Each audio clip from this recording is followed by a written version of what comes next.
Hello everyone. CUT PG 2025 का exam 13 मार्च से start हो रहा है। तो सीयूटी पीजी के बारे में आपको पता ही होगा।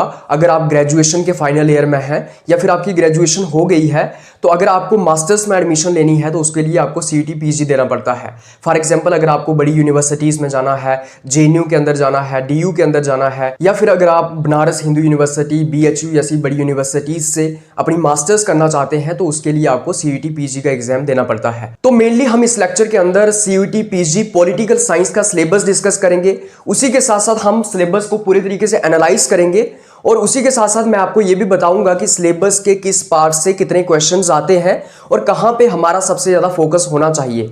उसी के साथ साथ जो हमारा एक महीना अभी बच रहा है, मतलब 13 मार्च से हमारा एग्जाम स्टार्ट है, तो अराउंड हमारे पास 30-35 दिन बचे हुए हैं। उसका रोड मैप मैं आप सब लोगों को बताऊंगा और किस तरीके से हम इस एक महीने को इफेक्टिवली यूटिलाइज कर सकते हैं, हमारी स्ट्रेटेजी क्या रहेगी, किस तरीके से हम इस एक महीने को यूटिलाइज करेंगे। और साथ ही साथ अगर आपको डीयू, जेएनयू या फिर बनारस हिंदू यूनिवर्सिटी जैसी यूनिवर्सिटीज़ में अपनी एडमिशन लेनी है, तो उसके लिए आपको कितना स्कोर करना पड़ेगा, वो सब भी हम इस लेक्चर के अंदर कवर करने की कोशिश करेंगे। तो अगर आप लोग भी अपनी एमए पॉलिटिकल साइंस के अंदर करना चाहते हैं, so this lecture is only for you. सबसे पहले हम डिस्कस करते हैं पॉलिटिकल साइंस का सिलेबस, मतलब सीयूटी पीजी के अंदर पॉलिटिकल साइंस का सिलेबस क्या रहने वाला है हमारा।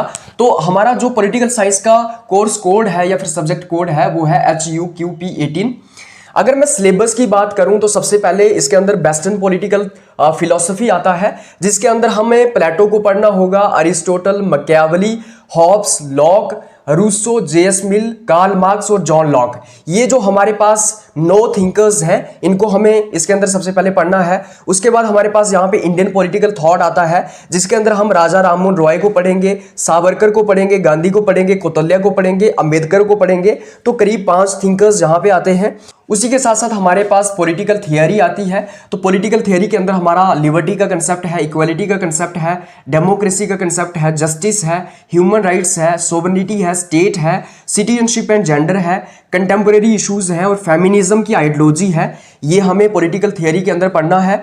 उसी के साथ साथ इंटरनेशनल रिलेशंस इसके अंदर आता है, जिसके अंदर रियलिज्म आता है और लिबरलिज्म की थियरीज आती है। उसी के साथ साथ इसके अंदर कोल्ड वॉर पॉलिटिक्स आता है और साथ ही साथ कुछ इंटरनेशनल ऑर्गेनाइजेशंस आते हैं, कुछ रीजनल ऑर्गेनाइजेशंस आते हैं, जैसे कि नॉन अलाइन मूवमेंट हो गया, नेम हो गया, सार्क हो गया, यूएनओ हो गया, आसियान हो गया, यूरोपियन यूनियन हो गया। और उसी के साथ साथ इंडिया की foreign policy and particularly with China, Pakistan और यूएसए, ये सब हमारा इंटरनेशनल रिलेशंस के अंदर आता है। उसके बाद इसके अंदर इंडियन गवर्नमेंट एंड पॉलिटिक्स आता है, जिसके अंदर हम देखते हैं preamble, making of constituent assembly, constitutional provisions, parliament, cabinet, prime minister, president, fundamental rights and fundamental duties, DPSP जिनको हम directive principles of state policy भी कहते हैं, amendments, governor, state government, federalism, political parties, national and regional, elections, local governments, judiciary, governance, ये सब Indian government and politics के अंदर आएगा। और उसके बाद इसके अंदर आता है कंपैरेटिव गवर्नमेंट एंड पॉलिटिक्स, जिसके अंदर हम देखते हैं पॉलिटिकल कल्चर, पॉलिटिकल पार्टीज,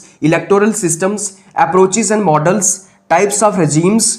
और उसी के साथ साथ कुछ पब्लिक पॉलिसीज इन इंडिया, जैसे कि पब्लिक पॉलिसीज जो है हिंदुस्तान के अंदर, उसका मॉडल, प्रोसेस और टाइप्स इसके अंदर हमें देखने को मिलता है। और उसी के साथ साथ लास्ट में इसके अंदर आता है general issues of contemporary relevance, जो अभी इश्यूज चल रहे हैं, जैसे कि ग्लोबल जस्टिस की अगर मैं बात करूं, क्लाइमेट चेंज की अगर मैं बात करूं, नेशनलिज्म की मैं बात करूं, तो ये ओवरऑल तरीके से हमारा सिलेबस है। उसी के साथ साथ मैं आपको ये बताना चाहता हूं कि ये जो हमारा सीयूटी पीजी का एग्जाम होगा ना, इसके अंदर टोटल 75 क्वेश्चन होंगे।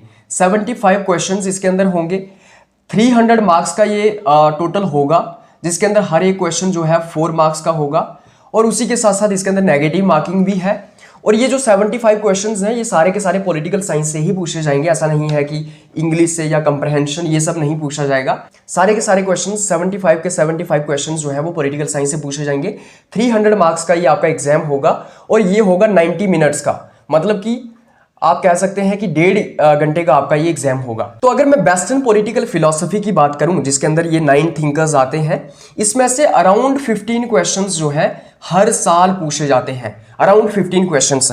अगर मैं आपको प्रॉपर डेटा दूं तो जैसे कि 2022 में 13 क्वेश्चंस पूछे गए थे, उसी के साथ साथ 2023 में 19 क्वेश्चन पूछे गए थे और 2024 के सीयूटी पीजी एग्जाम में 11 क्वेश्चंस पूछे गए थे वेस्टर्न पॉलिटिकल फिलॉसफी से।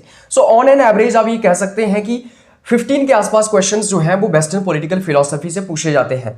उसके बाद अगर मैं इंडियन पॉलिटिकल थॉट की बात करूं तो अराउंड 5-6 क्वेश्चंस जो हैं वो यहाँ से पूछे जाते हैं। अराउंड 5-6 क्वेश्चंस यहाँ से पूछे जाते हैं। जैसे अगर मैं आपको 2022 की अगर मैं बात करूं तो इंडियन पॉलिटिकल थॉट से जो है वो 5 क्वेश्चंस पूछे गए थे। 2023 में भी 5 क्वेश्चंस पूछे गए थे और 2024 में भी 5 क्वेश्चंस पूछे गए थे। तो ऑन एन एवरेज आप ये कह सकते हैं कि 5 से 6 क्वेश्चंस जो हैं वो इंडियन पॉलिटिकल थॉट से पूछे जाते हैं। उसके बाद अगर मैं पॉलिटिकल थियोरी की बात करूं तो पॉलिटिकल थियोरी से ऑन एन एवरेज 12 से 13 क्वेश्चंस हर साल पूछे जाते हैं। अगर मैं आपको एग्जैक्टली डेटा दूं तो पॉलिटिकल थियोरी से जो है वो 11 क्वेश्चंस 2022 के अंदर पूछे गए थे।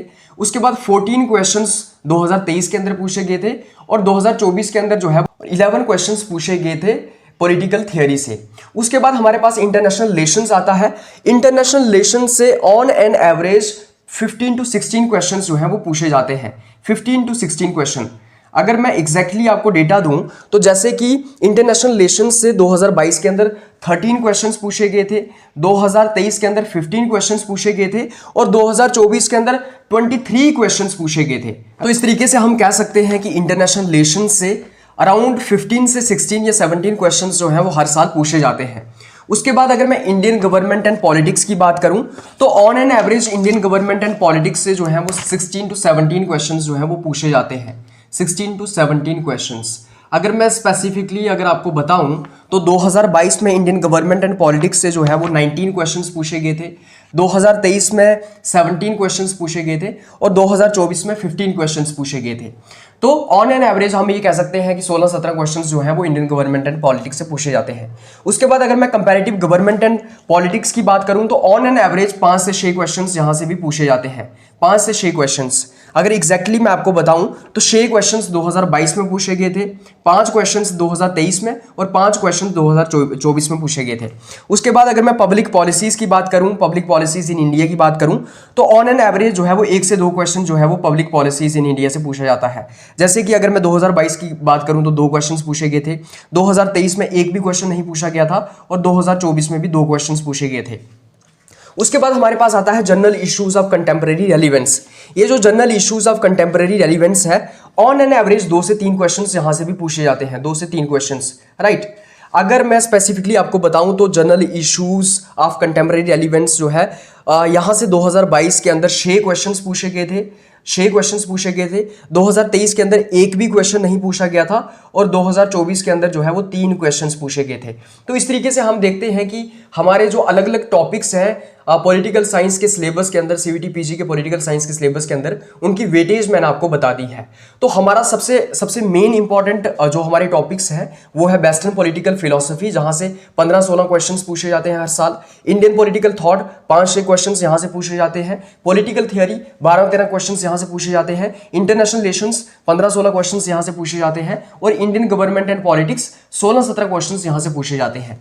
तो अराउंड 50 से 60 क्वेश्चंस जो है वो इन 4 टॉपिक से आते हैं। 50 से 60 क्वेश्चंस इन 4 टॉपिक से, इन 5 टॉपिक से आते हैं। वेस्टर्न पॉलिटिकल फिलॉसफी से, इंडियन पॉलिटिकल थॉट से, पॉलिटिकल थियरी से और इंटरनेशनल रिलेशन और आईजीपी से, इंडियन गवर्नमेंट एंड पॉलिटिक्स से। तो 50 से 60 क्वेश्चंस इन 5 टॉपिक्स से कवर हो जाते हैं और बचे हुए जो हमारे 10-15 क्वेश्चंस हैं वो बाकी मिसलिनियस जो टॉपिक्स हमारे हैं, पब्लिक पॉलिसी है, कंपैरेटिव गवर्नमेंट है, जनरल इश्यूज जो हमारे हैं यहां से आते हैं। तो हमारा सबसे मेन फोकस कहां पे होना चाहिए? डब्ल्यूपीटी के ऊपर होना चाहिए, आईपीटी के ऊपर होना चाहिए, पॉलिटिकल थियरी के ऊपर होना चाहिए, इंटरनेशनल रिलेशंस और आईजीपी के ऊपर होना चाहिए। उसके बाद हमारे कुछ मिसलिनियस टॉपिक्स हैं जहां से क्वेश्चंस पूछे जाते हैं लेकिन वो हमारे सिलेबस के अंदर मेंशन नहीं है। जैसे कि अगर मैं पब्लिक एडमिनिस्ट्रेशन की बात करूं, पब्लिक एडमिनिस्ट्रेशन से भी 1-2 क्वेश्चन यहां से पूछे जाते हैं। उसी के साथ साथ अलग अलग आइडियोलॉजीज से क्वेश्चंस पूछे जाते हैं, जैसे कि सोशलिज्म हो गया, एनार्किज्म हो गया, उसी के साथ साथ मार्क्सिज्म हो गया। यहाँ से भी 1-2 क्वेश्चंस पूछे जाते हैं और ये जो हमारी आइडियोलॉजीज हैं ये एक्सप्लिसिटली हमारे सिलेबस के अंदर जो है वो मेंशन नहीं है। तो यहाँ से भी कुछ क्वेश्चंस जो है पूछे जाते हैं। उसी के साथ साथ कुछ थिंकर्स ऐसे हैं जो हमारे सिलेबस के अंदर नहीं दिए गए हैं लेकिन वहाँ से भी क्वेश्चंस आते हैं। जैसे अगर मैं माओ की बात करूँ, लेनिन की बात करूँ, हीगल की बात करूं तो यहाँ से भी कुछ क्वेश्चंस आते हैं, 1-2 क्वेश्चंस यहाँ से भी आते हैं। उसी के साथ साथ इंपॉर्टेंट इवेंट्स जो है, important events of Indian national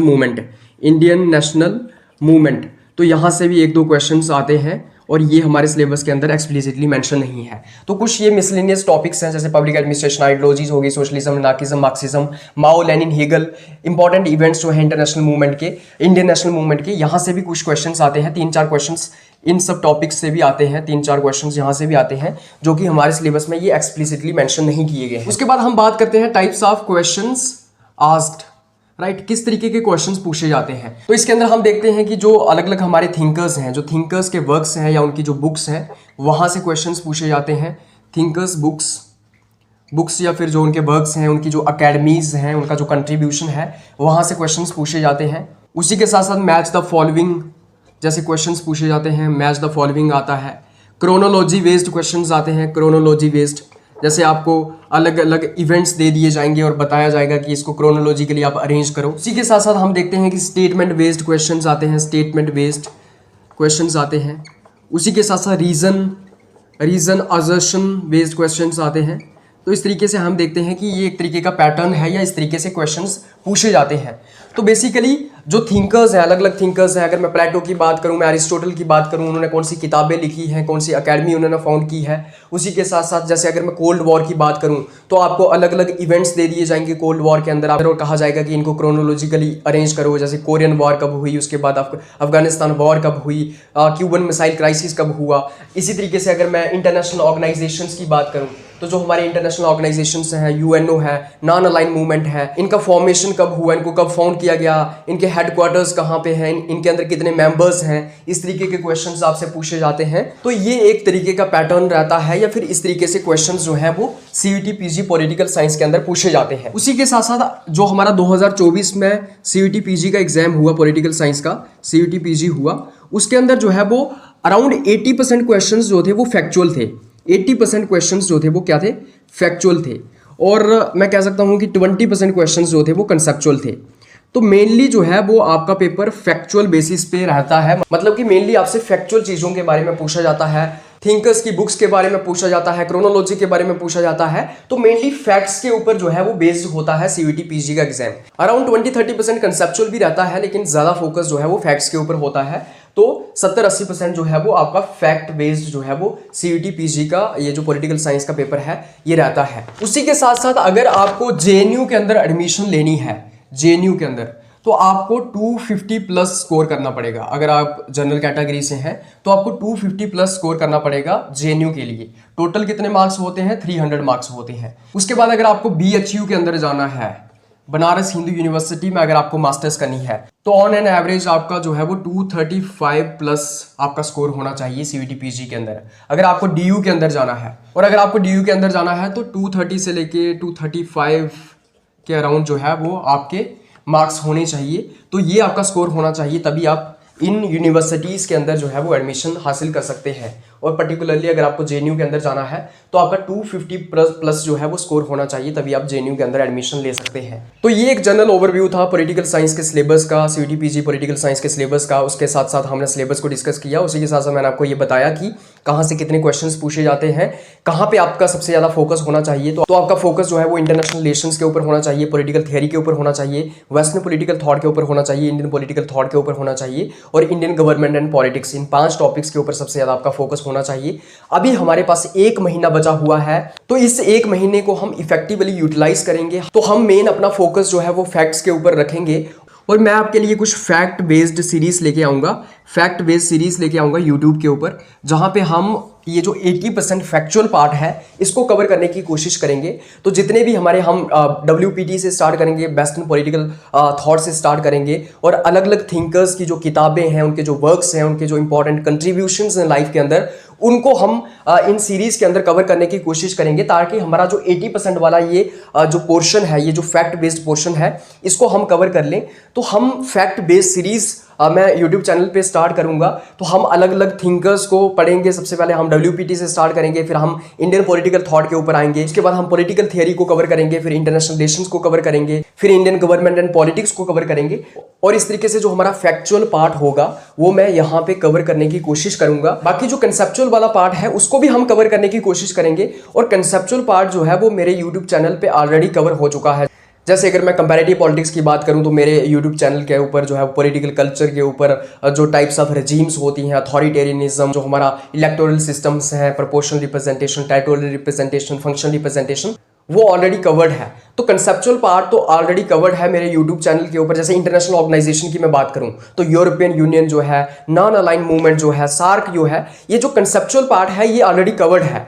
factual part के ऊपर हम ज़्यादा फोकस रखेंगे और इस फैक्चुअल पार्ट को हम फैक्ट बेस्ड सीरीज से जो है वो कवर करने की कोशिश करेंगे। तो इस तरीके से हमारी स्ट्रैटेजी रहेगी और ये जो हमारा CUET PG पॉलिटिकल साइंस का एग्जाम है इसको हम इस तरीके से कवर करने की कोशिश करेंगे, इस तरीके से हम इसको अप्रोच करेंगे। तो आप सब लोग जुड़े रहिए। आप सब लोगों का बहुत बहुत धन्यवाद।